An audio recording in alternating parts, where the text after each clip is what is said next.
Okay, We're back. we're back, but we don't have anybody else yet with us.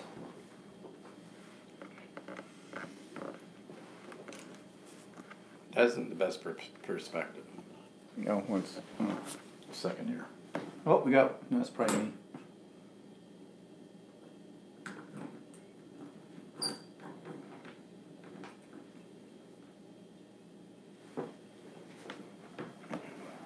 Oh, we got two. Good. Okay, we are back. Everybody else back.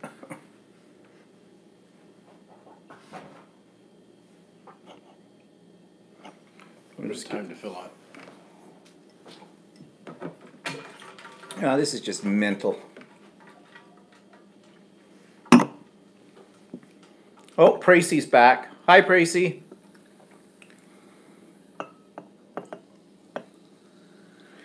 We got five. Catherine's back. Hi, Catherine. Carol's here. Hi, Stephen Walter. Strange day for YouTube.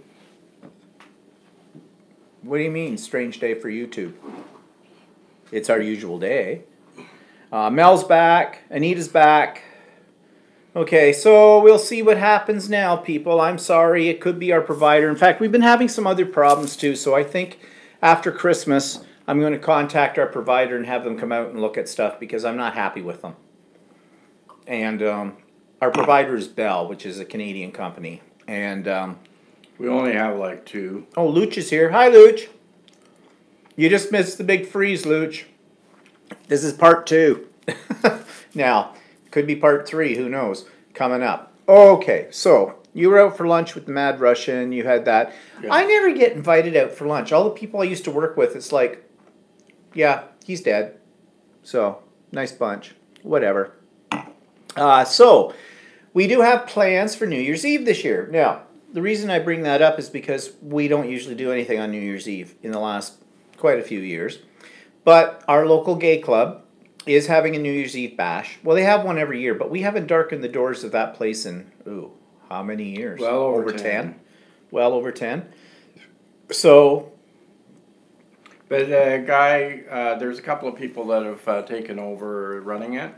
It's a not-for-profit club, so a couple of guys have, the guys that do the dances, the Halloween dance, have taken over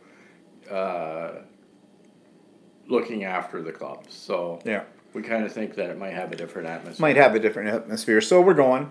So I got the tickets. You could order them online. I think they were $40 a person. Has a buffet, has champagne, the usual stuff. I think we'll be taking a cab though, which is going to cost us as much as the bloody tickets. Yeah, well. Down there, but I mean, I don't really. I like. No, having, we don't. I like having a drink, but no, but I'm afraid of driving. So yeah, well, we shouldn't. We shouldn't be driving like that. That's not socially responsible. No.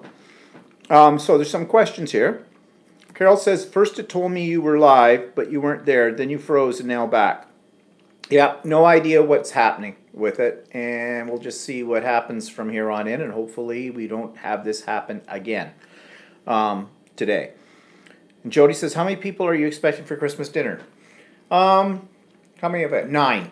Well, counting Walter and I, there'll be 9. Because we've got my sister and her husband and my nephew and niece, their children, which are adults, basically. University age, kind of professional student, going to school forever and a day, kind of a thing.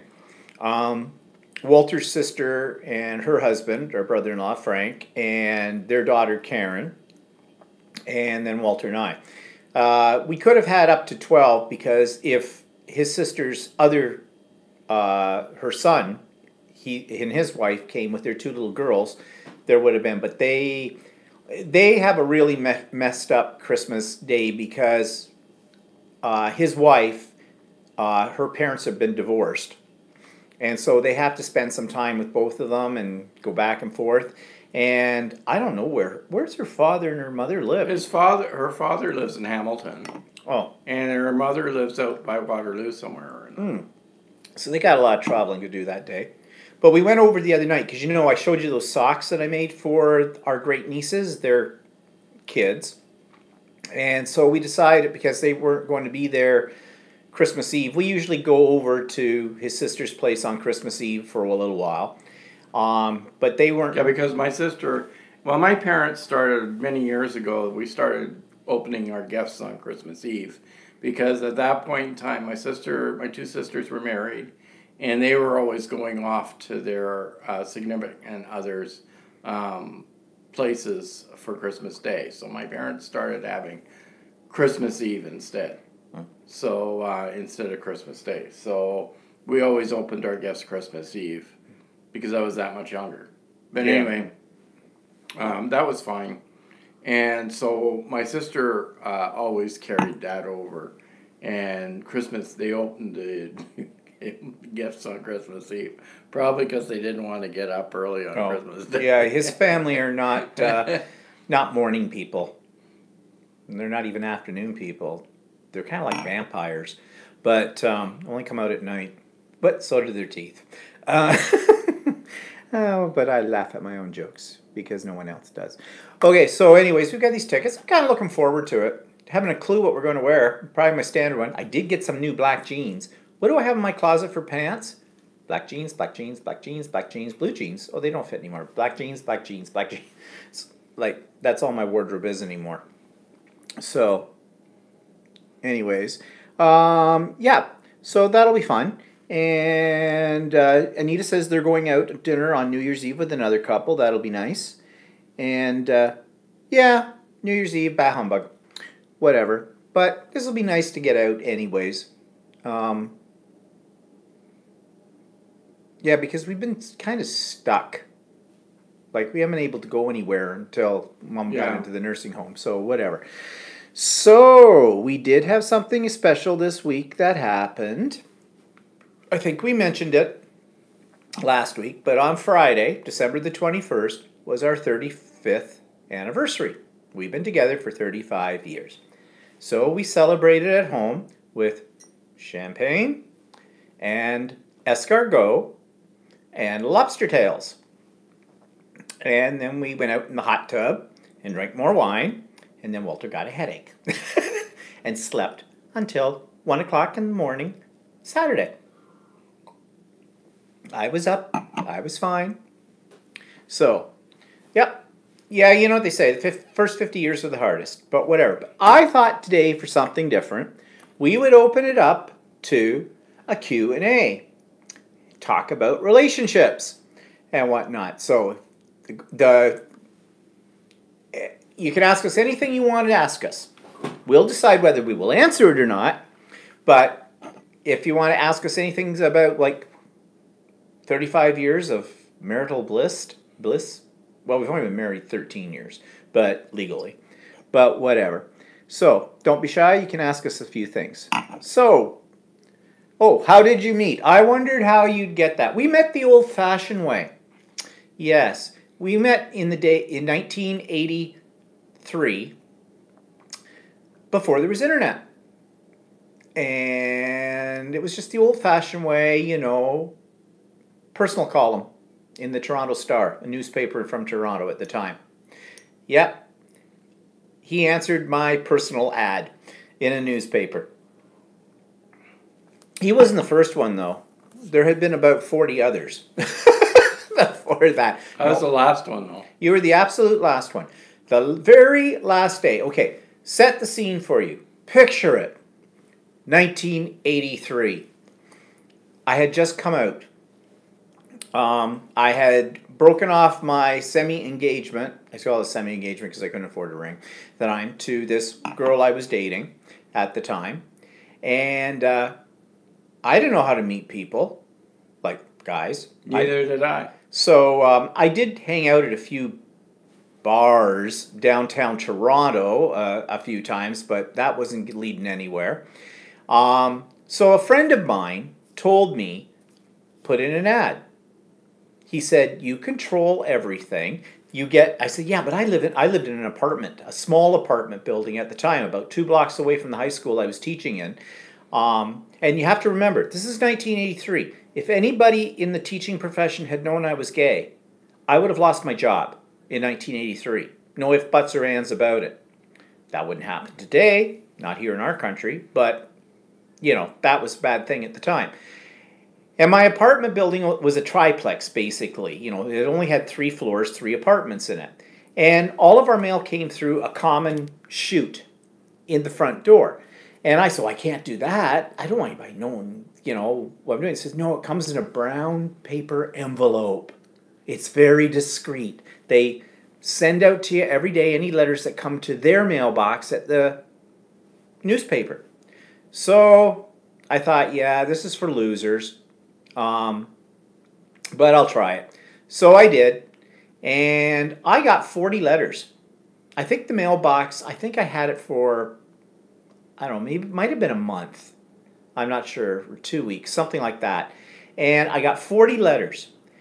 And out of 40 letters, I called 10. And I met 6. And every one was, I remember the one guy who showed up in a dirty old parka and wanted to know if I wanted to do a joint.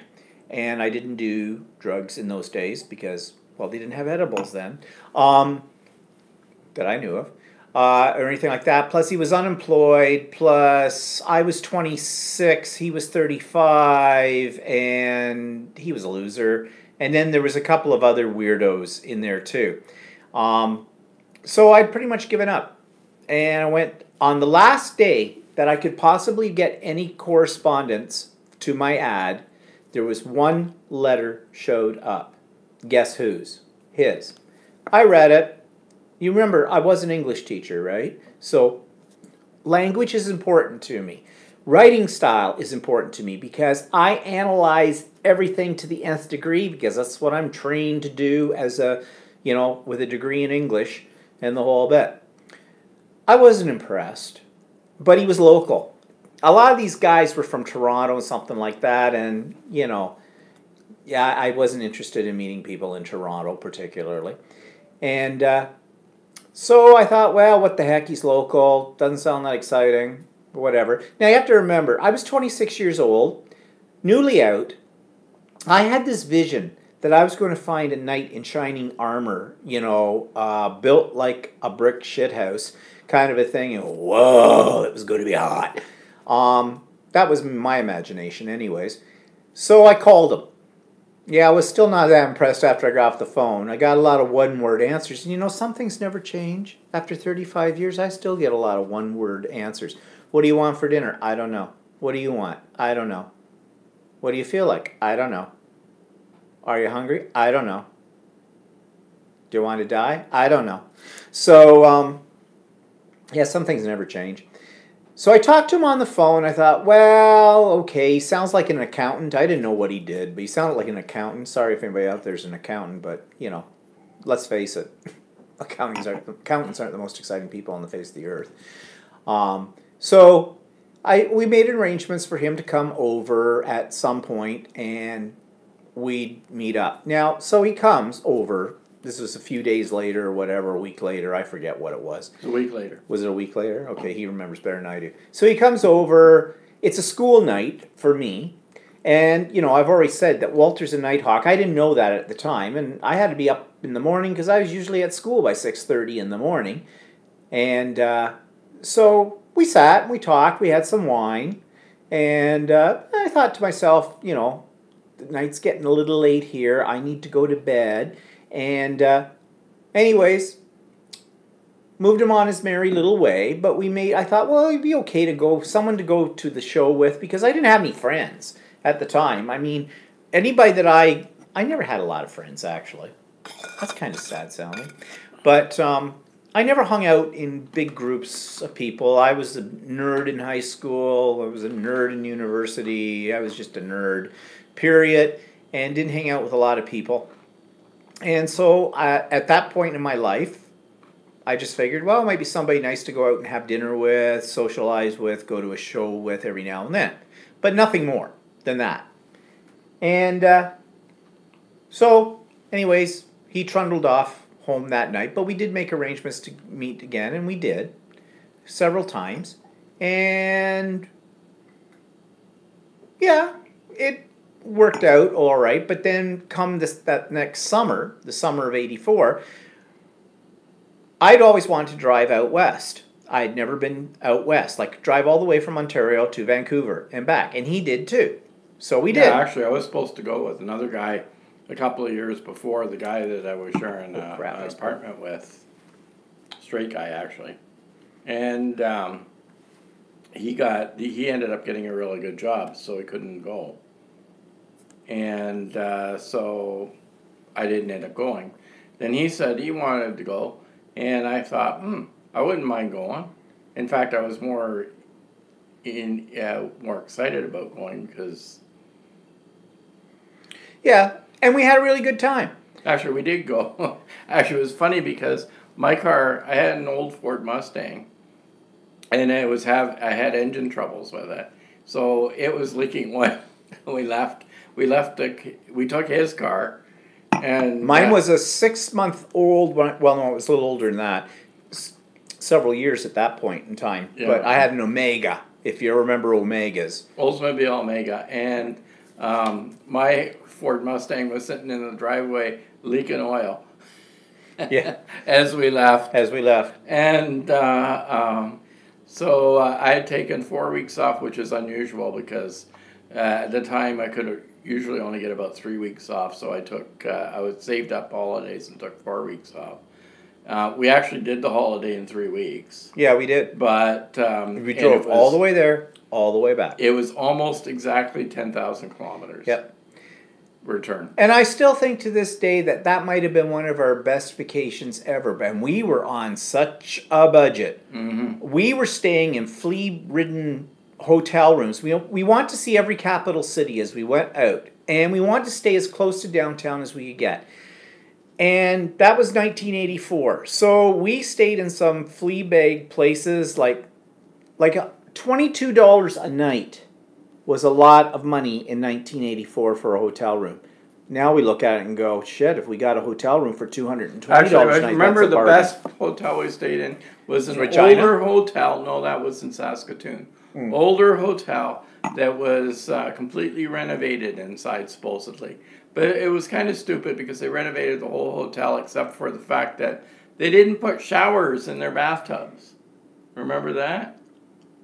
There was no shower in that bathtub. Oh, that's right. Yeah. Right? The guy said to us, well, there is one problem with the room. There's no shower in there. There's just a bathtub. So anyway, we said, okay, fine. But it was $26 a night. And little did we know that when we went down for breakfast the next morning, that included breakfast. That included breakfast. And that was 1984. So in those days, a lot of hotels now do have, especially in the States. But here, too, I think that's become the trend as well. Well, it depends if it's like a Holiday Inn Express or something. Well, not like that. But a lot of the hotels have breakfast included or whatever. Yeah. But in those days, no.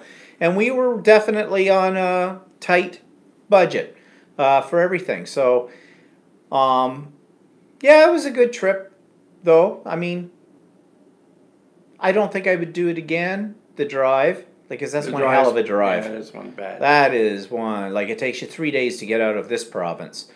And I mean, sure, Northern Ontario is very picturesque for the first 10 minutes. But after that, oh, look, another rock. Rock. It's pretty bad when you stop for gas. And we froze. Did we freeze? No. You stop for gas, and the gas station attendant says to you, "Did you see any moose?" Yeah. Any moose? No, we didn't. You want a beer? Yeah, okay. What do you got? Moosehead. All right, fine. And we came back through the northern states and went across the Badlands. And that was equally as deadly. Oh, I'll never forget that one place we went to. I think it was in North Dakota or something. And it was like right out of a movie kind of a thing that we were looking for a place to eat.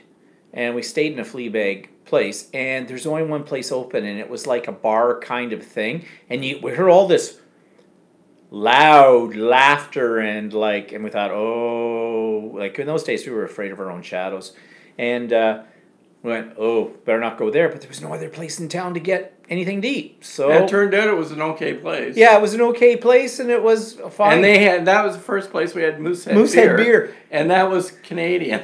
Well, we said, what do you got on tap or whatever? And they said, well, this, and Moosehead. And went, Moosehead. Okay, because we like to try beers that have unusual names sometimes. We said, we'll have a Moosehead. It wasn't bad. Said Turns out it was Canadian. it was Canadian. We didn't know about it. Now you do. Here we can get Moosehead if we want Moosehead, whatever. But it comes from the eastern provinces. And yeah, so yeah, live and learn. But let's see, there's some questions here.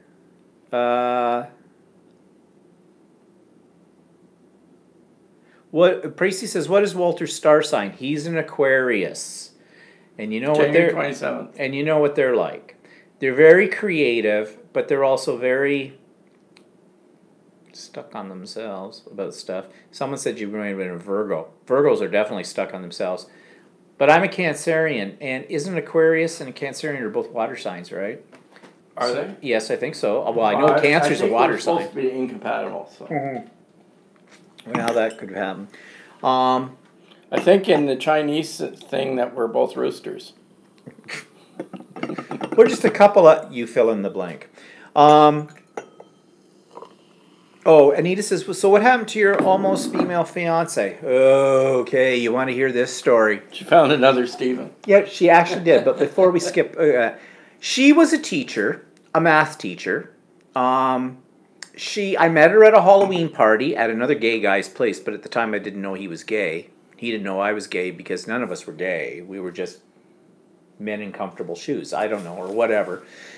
Should have known because he had 3 toaster ovens. That's an inside joke with Ellen DeGeneres. If you don't know what I'm talking about, I can't explain it. Anyways, we hit it off at this party. She was a really nice person. She was intelligent, smart, and the whole bit. We were already planning how many children we were going to have before the party was over that night. And so we dated, and, well, we did more than date because she latched right onto me like anything. In fact, she decided... She was Ukrainian background, although she was Canadian born. She went to church with... I sang in the choir in the church. There's probably a joke in there. I just saw an orb. Yep, guardian angels are back. Oh, my mother thought she was wonderful, which is amazing because nothing in my life has ever been wonderful as far as my mother's concerned. And so, anyways, she was great. And... it really killed me to break off with her. And being the kind of person that I am, you know, gay people tend to be very dramatic. And I was when I broke off with her. And, you know, you don't break off with somebody in the middle of a very expensive holiday with your parents and a whole entourage at a resort up north. But I did. And it was the middle of the week. Not good timing. And giving her credit where credit is due, she said to me, I was an emotional mess, but I'm an emotional person. She said, I paid for this. I'm staying for the week. You will follow suit with this. Okay. Maybe I saw another side of her that I'd never seen before. Maybe it was a good thing I didn't get married to her. But whatever. So after that, about 3 weeks went by, and I ran into her into a shopping center, and she started to cry. Oh, I hate it when women cry. I really do. Yeah, because you didn't really tell her why. No, I had not said, the reason I'm breaking off with you is because I'm gay. And that's, see, I had just come out to myself. That part of the process of coming out is not just a question of telling other people. It's a question of telling yourself and believing it and understanding it. I mean, I knew I was gay when I was 5, but I fought it for years. You know, like, I tried to date. I tried to get into all of that, but none of that was a cure. For it. So, and of course I know there is no such thing as a cure because it's not a disease. But back then, you know, you're told by society what you're supposed to be, and this was not what you're supposed to be. So anyways, I said to her, okay, we need to have a talk. Let's go back to the apartment. I was still living in my apartment. And we did. And I said to her, look, this is the story. And I said to her, and then she said to me, and I saw that, I've read about this stuff in books. She says, well, I can not convert you, but I can basically, like, we can work through this kind of a deal. I can change you. No, you can't. I'm born this way, la la la, Lady Gaga. So anyway, that was very hard for me to do that. But when I came out, I felt this weight was off my shoulders. Now, I had not yet told my parents about this. In fact, I did not tell my parents about it until about 5 years later, until I was 30. And that was because we bought our first house together, and they knew who Walter was, but they didn't know what our relationship really was. And I figured that they would have the intelligence to figure it out. Well, no, I found out they didn't. And that didn't go over all that well for a bit, but over time, it got better. It's still not perfect. Although, now I don't care. So it doesn't matter. Yeah, so she went on. She found another teacher. His name was Steve. And she was happy. She had 3 kids. They're all grown up now. And I have never laid eyes on her since that day that I brought her back to the apartment to explain exactly why I was breaking off with her. My mother has. We were supposed to go to a party one night for somebody from the choir, because I was still singing in the choir, and this is many years later, after she'd gotten married and had children and everything like this. And it was a 40th birthday party for some guy in our choir, and Walter didn't want to go, so we didn't go. And just as well, because my mother says, oh, you'll never guess who was at the party. I said, who? She says, Gail. That was her name. I said, Gail? She says, oh, yeah. She says, we had a lovely chat and the whole bit, and then, you know, her boys are doing this and that and the other thing and blah, blah, blah. And I thought, maybe just as well I wasn't there. Although, the kind of person she was, I am sure, and she found somebody that, you know, obviously she was happy with, and I was happy for her. And I was happy with my relationship, so I guess everything was fine. But anyways, she's done well, but I have never run into her since. Ever. Again. Which is weird because we both worked for the same school board. But she taught math, I taught English. There it was right there. That's why it never would have worked out. She's all numbers, I'm all words. Whatever. So, let's see. What are other people saying? Luch says, I'm the same. I don't have a lot of gay friends. Gay friends are hard to find. They really are. You know why? They're fickle. A lot of gay people are very fair weather friends. Okay? Sorry, but I live it. So I know. I mean, give you an example. We have tried to strike up friendships with people before, invite them over for dinner or something like this, and we've been given, you know, it's what I call, if nothing better comes up at the last minute, you might do kind of a deal. That's not how I operate. It's not how we've ever operated. If we make a commitment, we make a commitment, no matter what. And we have had opportunities before where something better did come up, but no, we're not going to cancel out on somebody if we've already told them. So, yeah, we don't have a lot of gay friends. We have a lot of gay acquaintances, but they're not friends. They're not friends. So, yeah, it's tough. Anita says, gave you time to get to know each other. If you mean on the trip, oh, yeah. Yeah, it did. Phyllis says, Stephen, you drove a wristwatch? Omega, haha. Yeah. Preciel says, my sister's gay, I'm bi, I have 2 transgender friends, I love everyone. Well, you've got a port in every storm, don't you? Jody says, yes, Badlands is like another world, very eerie. Yeah, they were. Wall Drugs, South Dakota. Oh, yeah, if you ever go to South Dakota. Well, now mind you, that was, we're talking 1984, so. I saw something, though, on YouTube or something not that long ago, and it still exists. Oh, okay. Walled Drugs, they call it. It's a whole town based around this one drugstore, but it's like an old western town, and they own everything in it, apparently. And you see signs for miles, like 1,000 miles away. You're 999 miles away from Wall's Drugs. So what happens when you're in South Dakota? You have to go to Wall's Drugs. And we did. And it's in... We actually stayed there. Yeah, and the town is called Wall. Wall, South Dakota. Well, South Dakota. And we stayed there. Yeah. It's not that big a thrill. But good advertising. Jody says, Walter is a gem. So easygoing, patient, thorough when it comes to vacation planning, and a good listener and realistic. Have you met him? Really? He is such a phony. Everybody thinks, oh yeah, and everybody thinks I'm the bad one. Like, oh, you're so abusive. Yeah, no. No. Don't let the pigtails fool you. Yeah. I could have done worse. He's fine. um,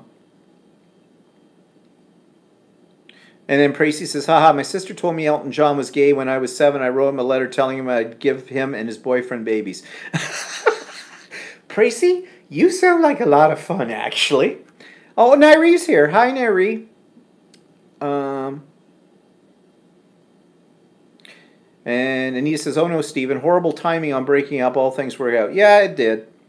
And Phyllis says, I knew my grandson was gay when his personality started showing, and everybody was saying, don't tell Grammy.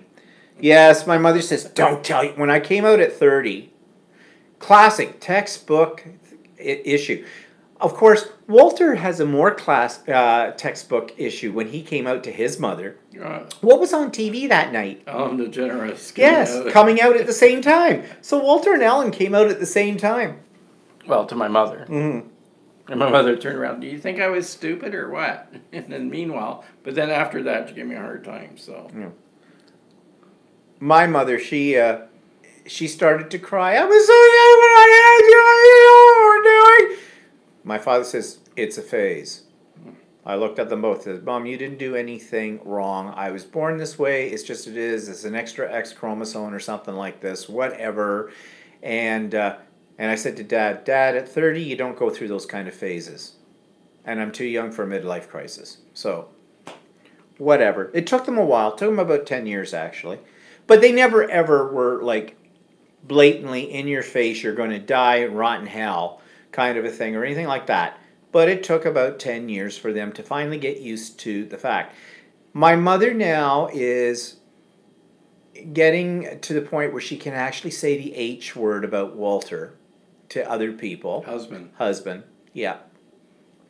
So, they liked him better than me anyways. They had known him for 4 years before I came out to them. I said, well, you know Walter. You know, like, whatever. Phyllis says, we all love Waldo. Oh, Anita's been to Wall's Drugs too. She says, I've been to that drugstore town too. Yeah. And Luch says, I find if the personalities are too much alike, that could cause problems. Yeah, that's what they say. And Priest says, it's that XQ28 gene. Yeah, whatever. Well, I have an uncle. My mother's I had an uncle, my mother's brother, who married late in life. And he married a woman that could have been lesbian. And they had kind of a strange relationship throughout their whole life. They lived together. But I always figured that my uncle was gay, really, and my aunt was probably a lesbian. But they were that age group that was older than us, that wasn't very well accepted. So, well, they were a lot older than us. Yeah, like double our age. Mm-hmm. But well, I think my grandparents might have been a little bit gayish too. I mean, on their honeymoon, my grandparents' honeymoon, and they got married in early 1930s, I think, late 20s. And for their honeymoon, they went hunting. Okay, that's stereotypical Canadian too, but I mean, yeah, really. And my grandmother, she could sew, she could build kitchen cabinets, because she did, remodeled her old kitchen and built her own cabinets out of that. She could cook. She could do, and she did hairdressing, and she did all kinds of things. Taxidermy.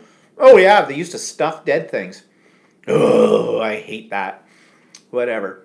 Oh, there was nothing worse. My grandparents had one room in their house where all the stuffed things were. I wouldn't go in there as a kid. No, there's nothing worse than a bunch of glass eyes following you around the room. And they stuffed anything that moved. There was a squirrel. There was an owl. There was different birds. There were ducks. There were things I don't know what they were. And she even stuffed her chihuahua when it passed away. Well, she didn't do it herself. She got a friend that was into taxidermy. Yeah, she stuffed her chihuahua. Poonie on a pillow. I think I've told you the story about Poonie on the pillow. Stuffed jackalopes. Actually, the guy who stuffed the chihuahua, he used to do jackalopes. What are jackalopes? Jackalopes, they stick antlers in the head of a rabbit or something like that. Yeah, and they called it a jackalope. Yes, animals that they hunted, or roadkill. if it was in not bad shape. I mean, I don't remember them ever seeing them do any taxidermy. This stuff had been done way before I was ever born. It was when my dad was a kid. So, whatever. But, no. My father used to do taxidermy too. Ducks. Like, he'd shoot a duck and he'd try to stuff these suckers, and he wasn't very good at it. And we had lots of dead things on the walls in our rec room when I was growing up as a kid. And first thing I got rid of out of that house after when we were cleaning it out was got rid of all the dead things on the walls. I will not have dead things on my walls. I'm sorry, don't want them. Yeah, there's your next hobby, Nairi says. I don't think so. Honey Boo Boo's mama brought home roadkill, Tracy says. Yeah, well, we expect Honey Boo Boo. So anyways, yeah, so that's the story of our relationship. You got it all there. You know, now we have to kill you all because you know too much.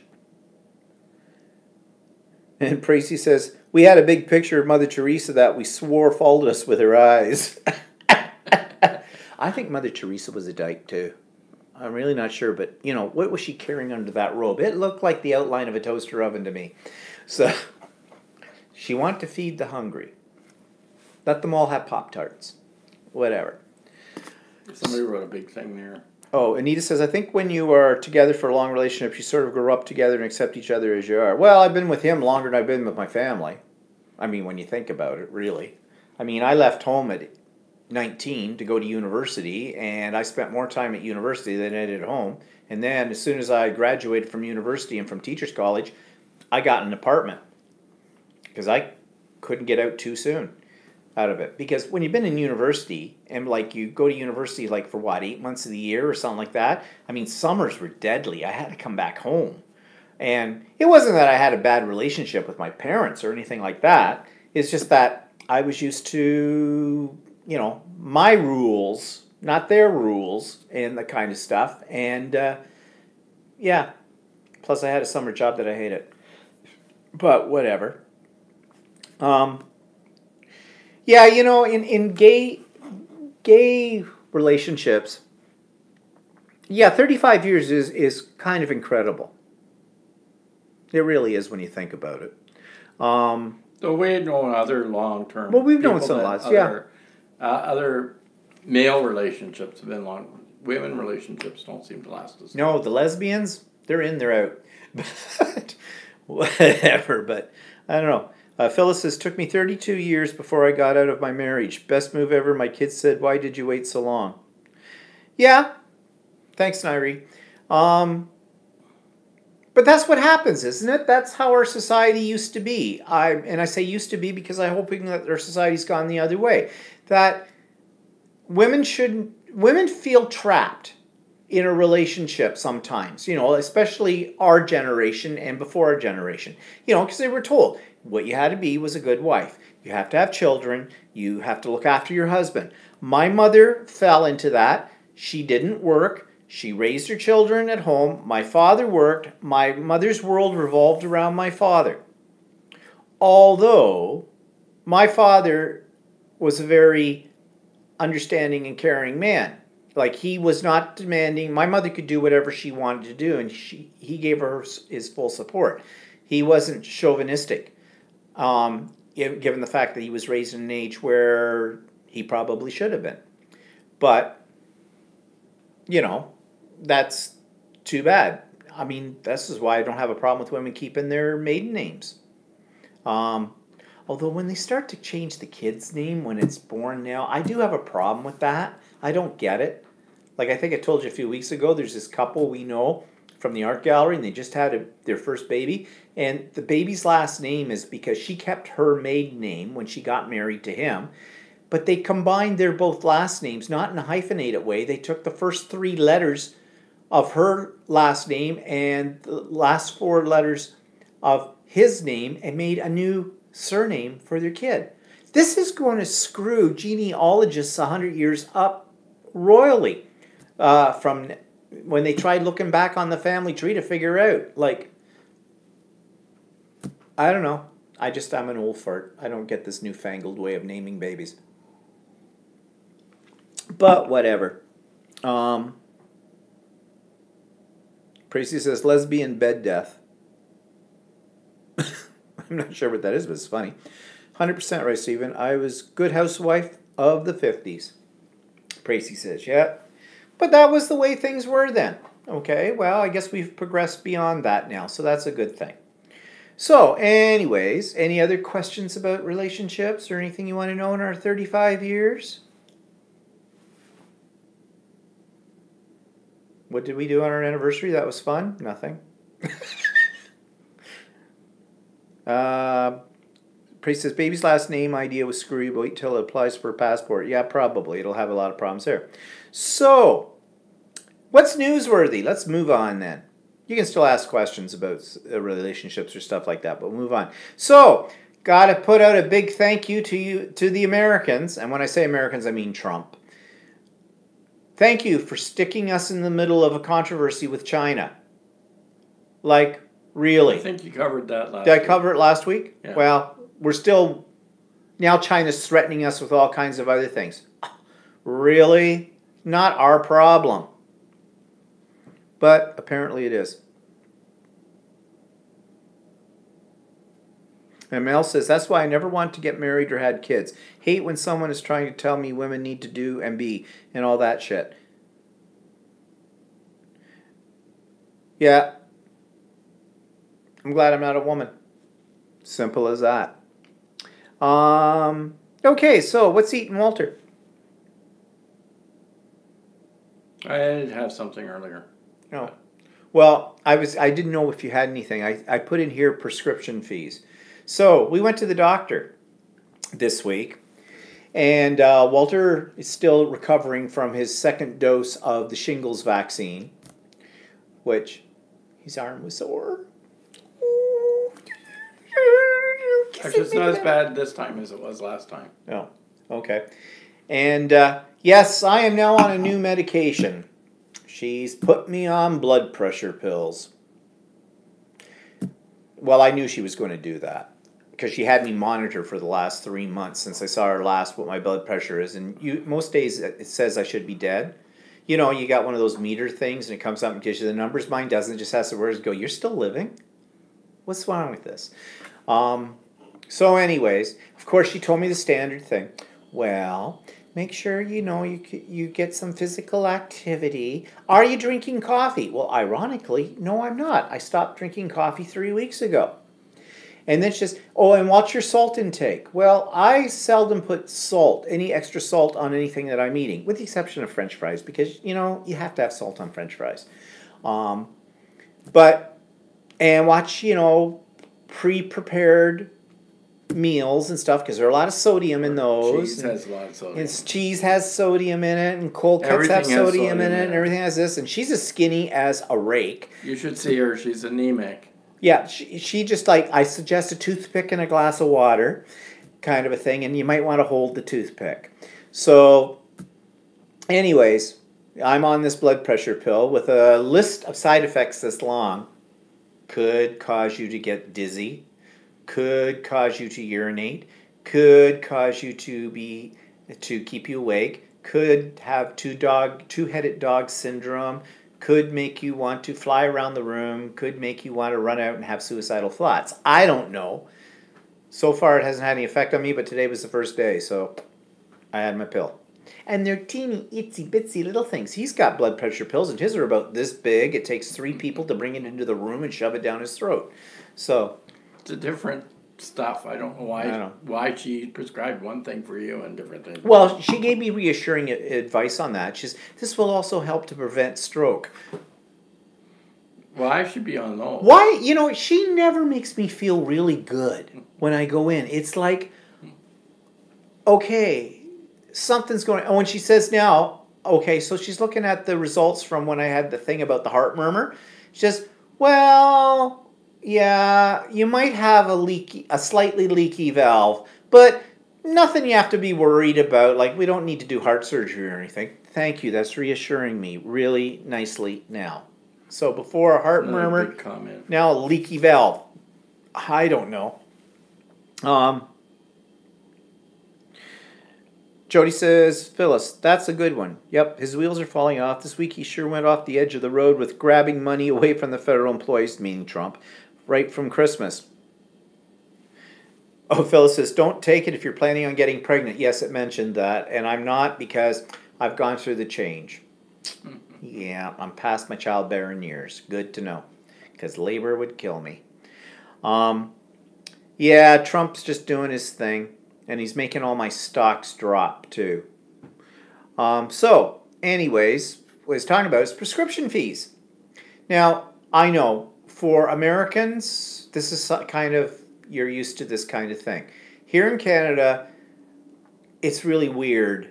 Okay, so we have... Yeah, you explain. We have our health system covers everything except for drugs, right? It only covers drugs in the hospital. So most of us have private insurance for drugs, right? So, but the problem is these drug dispensing places charge a dispensing fee for each of your prescriptions.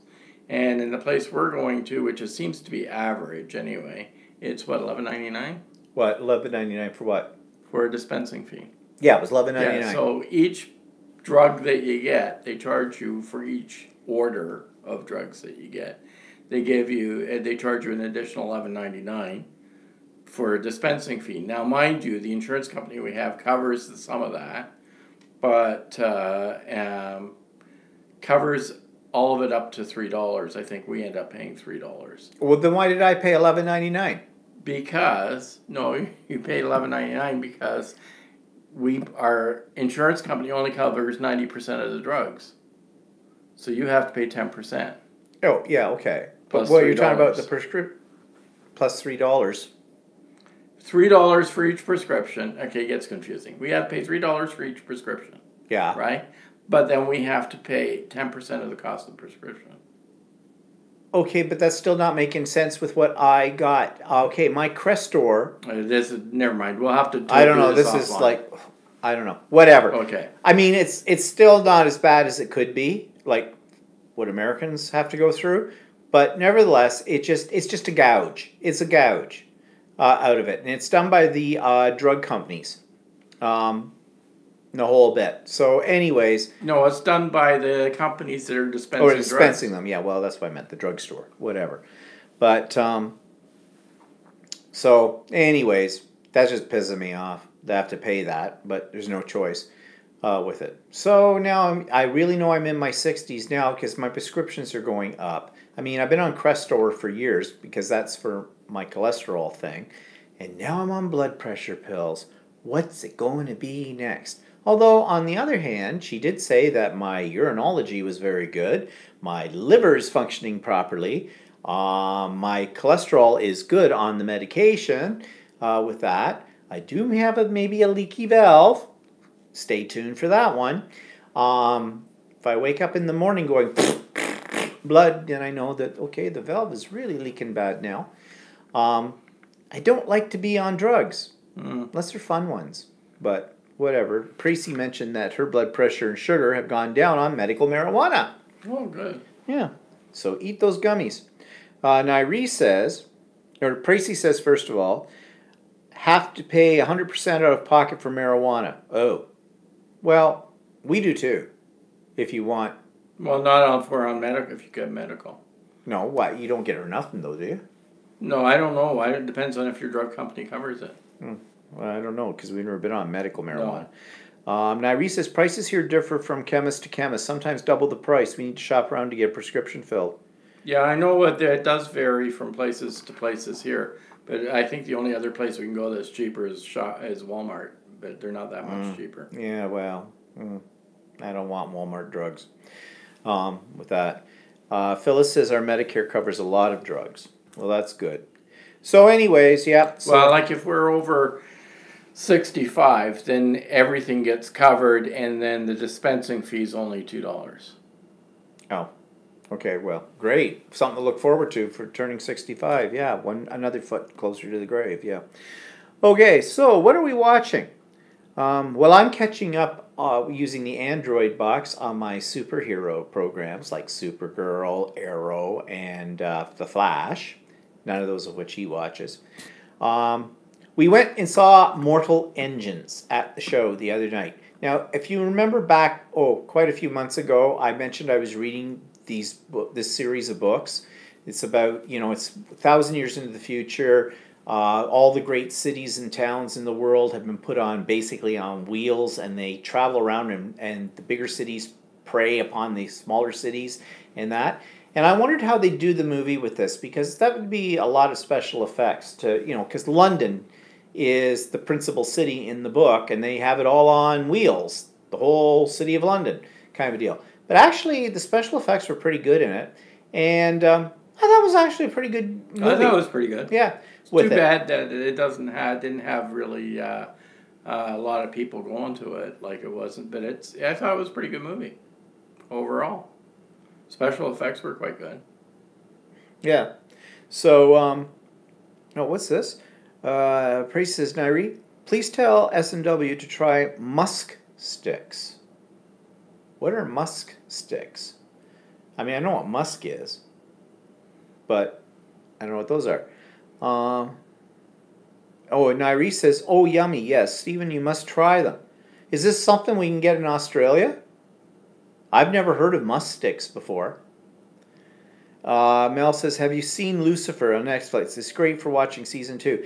I started to watch Lucifer, and I watched the first 2 episodes, and this is back when it first came out a couple of years ago, before when it was on a regular television channel before Netflix. And I only got into the first 2, and I didn't watch any more of it. But now that it's on Netflix, maybe I should go back and watch it again.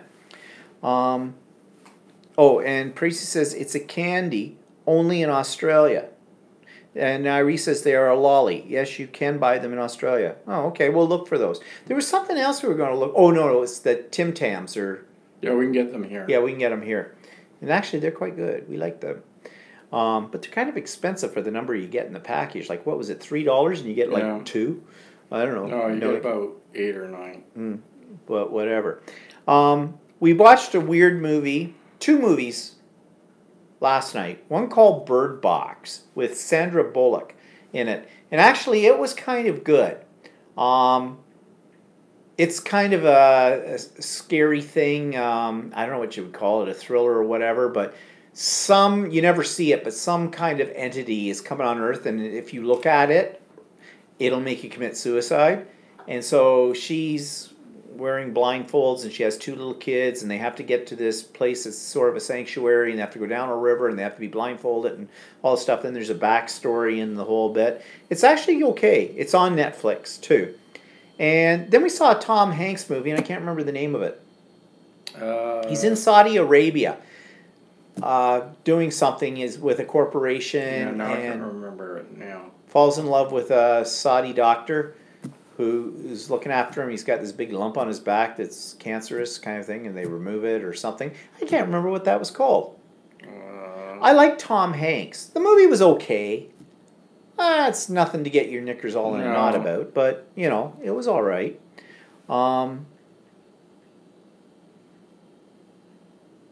Yeah, Nairi says Tim Tams come in a lot of different varieties. Drop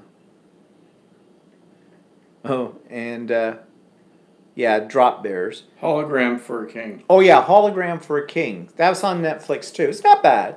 It's worth the watch. Yeah, Phyllis says, I thought I'd try Bird Box. Yeah, actually, it's not a bad movie, Bird Box. So that's what we've been watching. Haven't seen anything really new and exciting on YouTube. I've been following Christopher Allen. Oh, he makes me gag. But for some reason, I have to watch him. His Vlogmas that he's doing right now. Oh, my God, he is so gay. It's just not funny. It's just like... And seems to have an awful lot of money. He buys a lot of crap. Whatever. Someone here, I don't know if it was Jody or Catherine or somebody recommended him. And now I'm sort of hooked on him in a very bizarre way. I don't know why. So what's cooking? Well, I already told you what we had for our anniversary. and the lobster tails and the escargot and all that kind of stuff. So Christmas dinner, Walter's made the bird today. It is juicy. Yeah, it is juicy. And tomorrow I got to cook a lot of the other stuff, and I got to set up my table and, yeah, make it all festive. And so the big event is the Christmas dinner, where we'll all sit around and stare at each other. My nephew and niece will be here. Well, 2 nieces and that, but we'll see how that one goes with it all. First Christmas dinner, though, yeah, this will be the first time ever, except for when we've been away, that my mother hasn't been here for it. Oh, that's nasty. Yeah, so that was the week that is. Anything new on there? Nope. Bird Box is good, Cindy says. She just watched it. So anyways, yeah. We didn't freeze up this time on the second one, so I don't know what that's about. And Irie says, send some snow over here. Next few days will be 35C to 41C. Well, we would if we had snow. Yeah, we don't have any snow, not where we live. Okay. Joey says, yes, Stephen, I was one that recommended Christopher Allen. I'm a long-time viewer and have nothing but good things to say about him. I find his lifestyle interesting and his channel entertaining. I respect your opinion, Jody.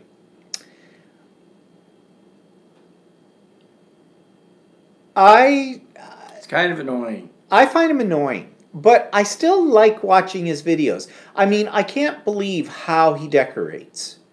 I can't believe how he has time to do the stuff that he does. I might be a little tainted, and yeah, I could definitely see how he would appeal to women.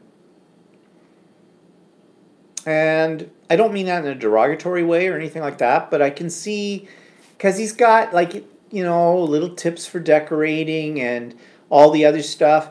I guess I'm just a very jaded person. I don't feel that anybody is that concerned about other people's kindness and happiness.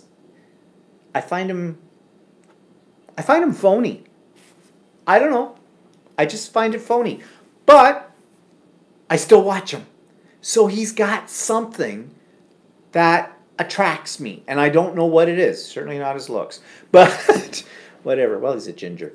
But I don't know. But to each his own. I will say that his vlogs, he must spend a lot of time editing. That's for sure. I mean, there's no two ways about it. Because his vlogs are very professionally done. And I also kind of figured out that he lives in a suburb of Rochester. Yeah, so there you go. He lives in Rochester. Rochester. Do I need to say it and spell it out? Rochester. I don't know. Well, whatever.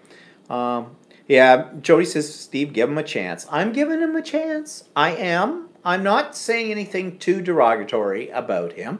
Like I said, there is something about his vlogs that attract me. So I've been watching. I've watched every one of his Vlogmases and that, and I've looked at some of his back catalog stuff as well. So, yeah. Tracy says, are you hate watching him? Oh. I hadn't thought of that. You might be right, Tracy. I don't know. And Praise says, there's a vlogger for everyone. Yeah, so whatever. Well, he could probably say the same thing about ours as well. So whatever. You know, if I met him on the street, I wouldn't hit him with my car. I might open the door quickly just to nick him. But still stuff coming up, though. Okay, so. Oh, Mel says, wish I could send you a cool package of snow over there, Nairi. Oh. Okay, so can you guys see us and hear us right now? Because it just did a reconnect. So let us know, because we're about to sign off anyways. But yeah, Cindy says yes. You can see and hear. Okay. That's good. Oh, except it looks like we're frozen here. Well, Phyllis says you went off momentarily, but here. Well, you're not frozen. You're Oh scratching no! your Now head. we're doing it. Yeah. Okay. All You right. just look frozen. That must be a sign, people. All right. So. Have a good Christmas. Have a Merry Christmas, everybody. And have a great. We will be on for our New Year's special. I call them a special. They're the same old thing every time. It doesn't matter. But anyways, just Different hats. New Year's special on next Sunday. And everybody have a really great Christmas. Don't eat too much turkey or whatever you're eating. Whatever you eat over there. And we'll talk to you all next week. And my vlog will be up tomorrow. So tune in for that because I've got some things to show you. All right. We'll see you all soon. Bye-bye. Merry Christmas. Bye-bye.